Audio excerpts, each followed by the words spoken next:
এখানে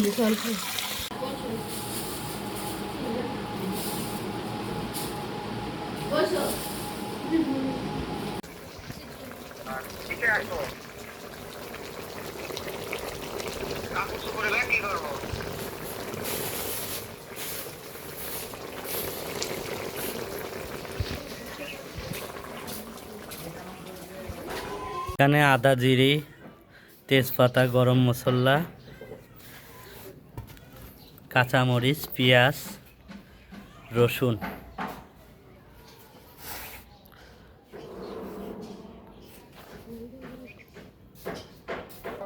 এখানে চাউল আর ডাউল, 5 কেজি চাউল, 1 কেজি ডাউল। চুলা পাতা, এই চুলায় রান্না হবে এখন। এই ড্যাগে হলুদ, মরিচ আর তেল। এখানে দেখতে পাচ্ছেন মাংস রান্না প্রায় কমপ্লিট। আবার উঠলাচ্ছে কষাই নেওয়ার পরে দেখতে পাচ্ছেন মাংস রান্নার জন্য পানি দেওয়া হয়েছে। ডাউল আর চাউল ঢালা হচ্ছে।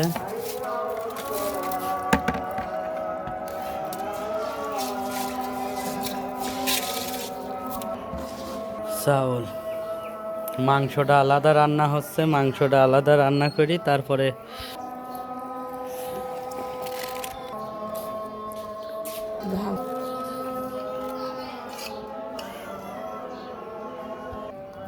পরিমাণ মতো হলুদ দেওয়া হলো, ঠিক পরিমাণ মতো হলুদ। এবার পরিমাণ মতো লবণ ছিটাই দেওয়া হচ্ছে। সব কিছু পরিবেশন করছে আমার মা।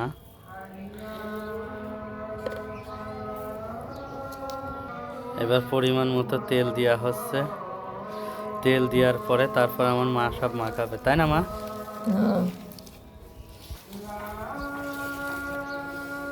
তেল ঢালি দাও, পুরা তেলটুকুই ঢালি দাও।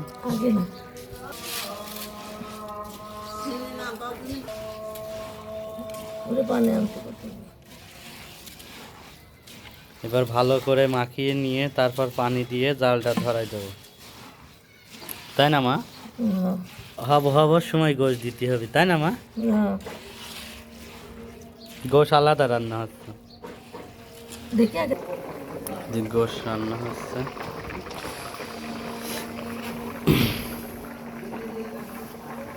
গোশ একদম উঠলাই গেছে অনেকটা। মাখানো প্রায় শেষের দিকে আমার মার। এবার পুরা খিচুড়িটা মাখাই দিয়েছে।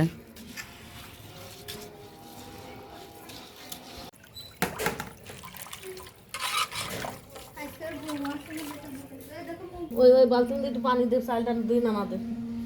গোসের কাছে যা তো, আমি আঁকা ধরা দিচ্ছি।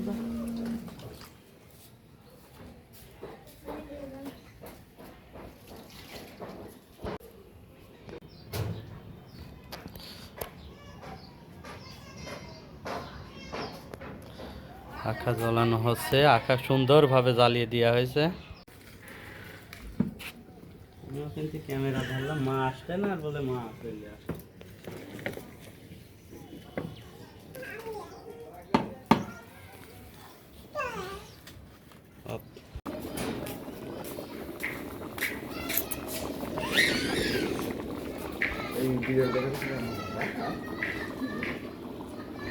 দেওয়া হচ্ছে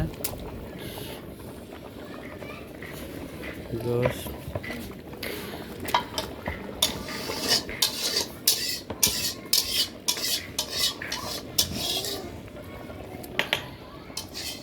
ভাই সাহস, সে এখন লাড়ছে। এটা আসলে আমার আব্বু ছাদ থেকে পড়ে যেতে গেছিল, ওই জন্য আর কি মানত করেছিলাম চিনি রান্না করে দিব। আসলে চিনির কাজ অনেকটাই শেষ, ভাতটা হবার দিকে। এরপরে আর কি প্যাকেটিংয়ের কাজ শুরু করব।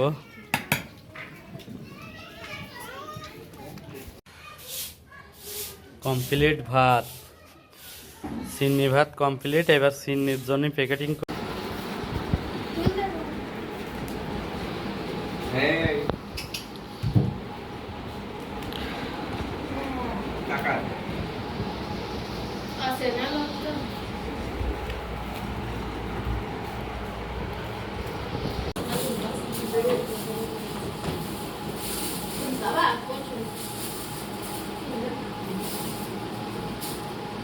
বসো।